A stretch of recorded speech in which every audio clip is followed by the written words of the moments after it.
Party Rajkot શહેર પ્રમુખ દિનેશભાઈ જોશી। તમારે આ જીત બાબતે શું કહેવાનું છે? આ જીત બાબતે અમારે એટલું જ કહેવાનું છે કે આ જનતાની જીત છે। આ વિસાવદરની જનતાએ જે ક્રાંતિનું બીજ રોપ્યું છે અને જે નવી દિશા બતાવી છે, આજે કોઈ પણ લોભ લાલચમાં આવ્યા વગર દારૂ હોય, પૈસા હોય કે આમ ભાજપના ગુંડાઓ હોય, કોઈથી ડર્યા વગર વિસાવદરની જનતાએ આરામથી મતદાન કર્યું છે અને ગોપાલભાઈને જંગી બહુમતીથી જીતાડ્યા છે। તમારું નામ ભાઈ? ઇન્દુભાઈ રાવલ, આમ આદમી પાર્ટી ગુજરાત પ્રદેશ સંગઠન મંત્રી। હવે આજ રોજ આ ગોપાલ ઇટાલિયાની બહુમતીથી જીત થઈ હોય, અમે લોકો આવ્યા ફટાકા ફોડી અને રાજકોટની જનતા એ ખુશી વ્યક્ત, આમ આદમી બધા ભેગા થઈને અમે બધા ખુશી વ્યક્ત કરવા માટે અહીં ભેગા છીએ। તમારું નામ ભાઈ? નૈમિષ પાટડીયા, પ્રદેશ મંત્રી। તમારું શું કહેવું છે આ વિશે?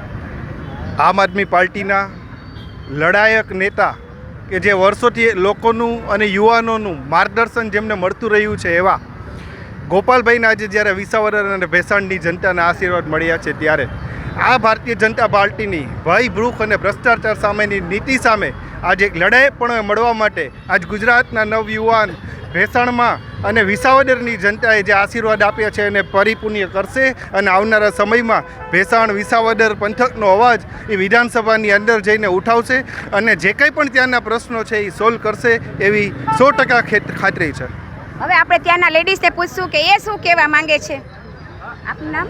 હું રાજલ ગઢવી, આમ આદમી પાર્ટી રાજકોટ પ્રેસિડન્ટ। હું એટલું જ કહેવા માંગીશ કે વિસાવદર જ્યારે હું પ્રચારમાં ગઈ ત્યારે પણ મેં કીધું હતું કે નરેન્દ્રભાઈ મોદી પણ આ સીટ ઉપર લડવા આવશે તો પણ અમે સચ્ચાઈને હરાવી નહીં શકે, એટલે આજ ગોપાલભાઈની જીત થઈ છે અને એની ઉમંગમાં અમે સરઘસ કાઢી રહ્યા છીએ।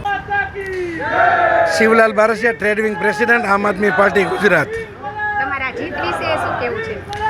આમ જીત તો નિશ્ચિત જ હતી અને ગોપાલભાઈ જે વ્યક્તિત્વ જેવું છે કે જે લોકોના પાયાના પ્રશ્નો અને યુવાનો માટે એક આઇકોન છે, એટલે ખરેખર વિસાવદરની જનતાને હું અભિનંદન આપું છું કે એને ખૂબ જ ગોપાલભાઈ ઉપર વિશ્વાસ કર્યો અને ગોપાલભાઈ આ વાત ઉપર ખરા ઉતરશે।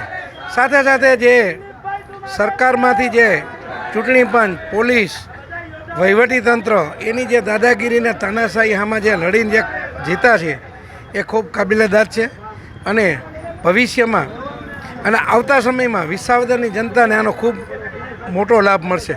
સાથે સાથે ભાજપે એમાં શીખવાનું છે કે પૂરી ફોજ, કેન્દ્રીય મંત્રી, સ્ટેટ મંત્રી, ગૃહમંત્રી, મુખ્યમંત્રી, ધારાસભ્યો, સહકારી બોર્ડ, નિગમ બધા લોકો ત્યાં ઉતારી, તેમ છતાં ગત ચૂંટણીમાં જેની હારથી ભયંકર ભૂંડી હાલથી હાર્યા છે એને આમાંથી બોટપાસ લેવો જોશે।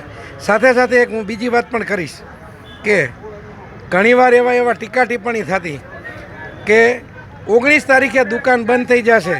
હું એ લોકોને કહેવા માગું છું કે દુકાન તો અમારી ખુલી ગઈ, હવે તો અમારા દુકાનની શોરૂમ ખુલી ગયો, તમારી દુકાનોને આ લોકો તાળા ન મારી દે એનું તમે ખાસ ધ્યાન રાખજો, કારણ કે હવે તાળા લગાડવાની જવાબદારી એ લોકોની તમારી આવી ગઈ છે, એટલે અમારી દુકાન ખુલ્લી જ છે અને હંમેશા ખુલ્લી રહેશે। આભાર।